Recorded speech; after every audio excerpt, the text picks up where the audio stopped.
Limiting friction force बोले। Next है sliding friction.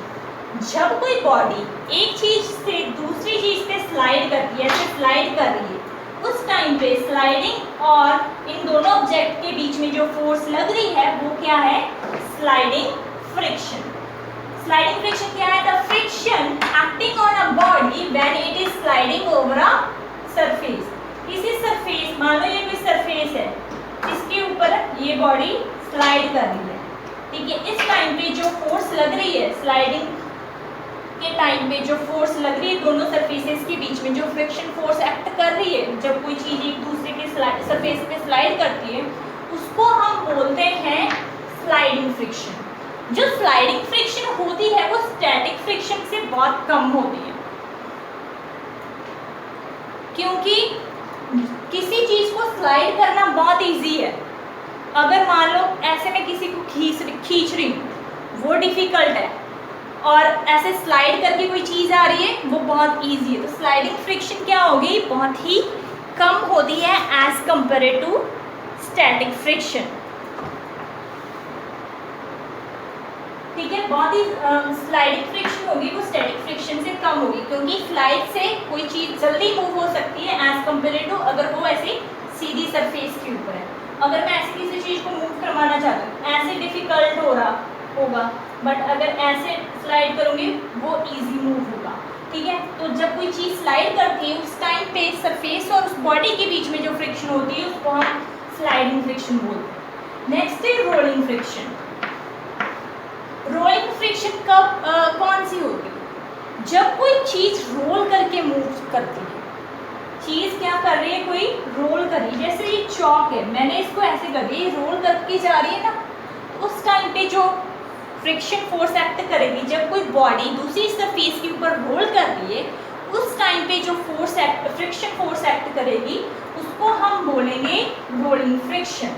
The force that resist the motion when an object rolls over another object or surface is called rolling friction.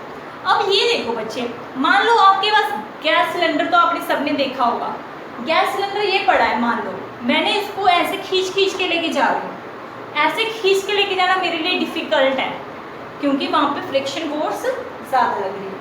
अगर मैं उसको ऐसे रखूँ और उसको ऐसे रोल करके लेके जाऊँ, जैसे ये चौक है, ये सिलेंडर रखा है, इसको ऐसे रोल करके लेके जाऊँ तो ये कितना ईजी है। तो रोलिंग फ्रिक्शन से क्या होगा कि जो रोलिंग फ्रिक्शन होती है वो बहुत ही कम होती है, और बॉडी इजीली रोल करने से बॉडी इजीली मूव कर सकती है, क्योंकि रोलिंग फ्रिक्शन कम। हम रोलिंग फ्रिक्शन की बात कर रहे हैं। अब रोलिंग फ्रिक्शन इतनी कम क्यों होती है कि जो बॉडी है वो इजीली मूव कर पाती है? अब इसका रीज़न देखते हैं। जब कोई चीज़ को हम रोल करवाते हैं, कोई चीज़ को रोल करवाते हैं सरफेस के ऊपर, तो उस ऑब्जेक्ट की जो पॉइंट ऑफ कॉन्टैक्ट है सरफेस के साथ वो कम होता है। जब पॉइंट ऑफ कॉन्टैक्ट कम होता है तो वो उनकी जो इरेगुलरिटीज़ हैं वो इंटरलॉक नहीं हो पाती। जब इरेगुलरिटीज़ अच्छे से इंटरलॉक नहीं हो पाती तो वहाँ पे जो फ्रिक्शन होगी, जो फोर्स होगी, जो मोशन का अपोज करेगी वो बहुत कम होगी। इसलिए जो रोलिंग फ्रिक्शन है वो बहुत कम होती है, इसलिए हम किसी भी ऑब्जेक्ट को रोल करके इजीली मूव करवा सकते हैं, ठीक है। नेक्स्ट है फ्लूइड फ्रिक्शन। फ्लूइड फ्रिक्शन वो फ्रिक्शन है जो किसी बॉडी फ्लूइड्स के अंदर एक्ट करती है। फ्लूइड्स के अंदर किसी बॉडी की मोशन को रेसिस्ट करती है। फ्लूइड्स क्या होते हैं? गैसेस और लिक्विड्स और फ्लूइड्स। और गैसेस और लिक्विड्स में, जैसे एयर और लिक्विड्स में, वाटर में, किसी बॉडी को मूव करवाने के टाइम पे जो फ्रिक्शन फोर्स लगती है, जो उसकी मोशन को रोक रही है, उसको हम फ्लूइड फ्रिक्शन बोलेंगे। दोबारा बता रही हूँ, फ्लूइड फ्रिक्शन तब एक्ट करती है जब कोई बॉडी वाटर में मूव या किसी लिक्विड में मूव कर रही है या फिर एयर में मूव कर रही है। उस टाइम पे जो फ्रिक्शन फोर्स उस बॉडी की मोशन का अपोज करेगी एयर में या वाटर में या किसी लिक्विड में, तो उस फोर्स को हम, उस फ्रिक्शन फोर्स को हम फ्लूइड फ्रिक्शन बोलेंगे। फ्लूइड फ्रिक्शन को हम कम कर सकते हैं। आपने कभी ये देखा होगा कि जो एरोप्लेन्स है या शिप है उनकी स्ट्रीमलाइन शेप होती है, जिससे वो इजीली मूव कर पाते हैं। ऐसी शेप इसलिए बनती है उनकी क्योंकि इससे क्या होगा, जो फ्रिक्शन फोर्स है वो कम हो जाएगी। जब फ्रिक्शन फोर्स कम हो जाएगी तो बॉडी इजीली मूव कर पाएगी। अब बच्चे देखो, किसी भी चीज़ को अगर हमने मूव करवाना है, किसी व्हीकल को मूव करवाना है, तो हम ऑयल पेट्रोल यूज़ करते हैं। तो अगर ज़्यादा फ्रिक्शन फोर्स होगी तो हमें ज़्यादा एनर्जी देनी पड़ेगी, ज़्यादा पेट्रोल यूज़ होगा हमारा।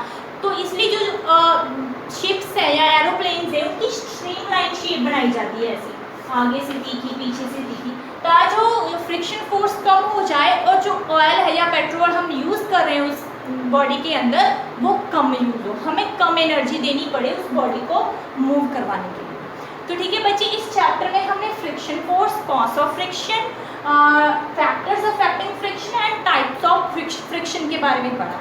और नेक्स्ट क्लास में हम what is the advantages of friction, हमारे लिए कैसे लाभदायक है फ्रिक्शन, और what are the disadvantages of friction, friction की हमें क्या डिसएडवांटेज है, ये हम नेक्स्ट क्लास में पढ़ेंगे। और हम ये भी पढ़ेंगे कि हम फ्रिक्शन को कैसे इंक्रीज और डिक्रीज कर सकते हैं। ये सारी चीज़ें हम नेक्स्ट क्लास में पढ़ेंगे। थैंक यू बच्चे, हैव अ नाइस डे।